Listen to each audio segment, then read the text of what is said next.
మీ అందరికీ తెలుసు, గత 15 రోజుల క్రితము బాపట్ల జిల్లా పర్చూరు నియోజకవర్గానికి చెందిన కొత్తగొల్లపాలెనికి సంబంధించిన 2 గొర్రెల కాపుర్ల పైన జరిగిన దాడి గురించి ఈ రాష్ట్రం మొత్తం చూశారు. దారుణంగా గొర్రెలు మేపుకుంటున్న వారిద్దరి పైన కూడా దాడి చేయడము, మారణాయుధాలతో దాడి చేయడమే కాకుండా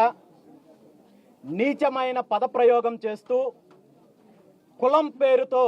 దూషిస్తూ ఇబ్బంది పెట్టే కార్యక్రమం చేసి ఆ తర్వాత కూడా బాధితుల్ని భయభ్రాంతులకు గురి చేసే ప్రయత్నం చేస్తే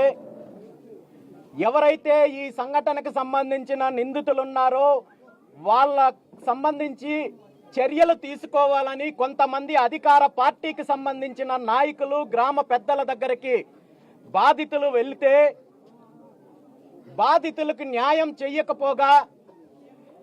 ఆ పెద్ద మనుషుల సమక్షంలో కూడా మళ్ళీ రెండోసారి దాడి జరిగితే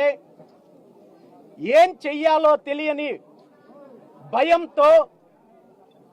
పోలీసులను ఆశ్రయించి న్యాయం చేయమని చెప్పి బాధితులు కోరుకుంటే ఈ రోజు వరకు బాధితులకు జరిగిన న్యాయము శూన్యము.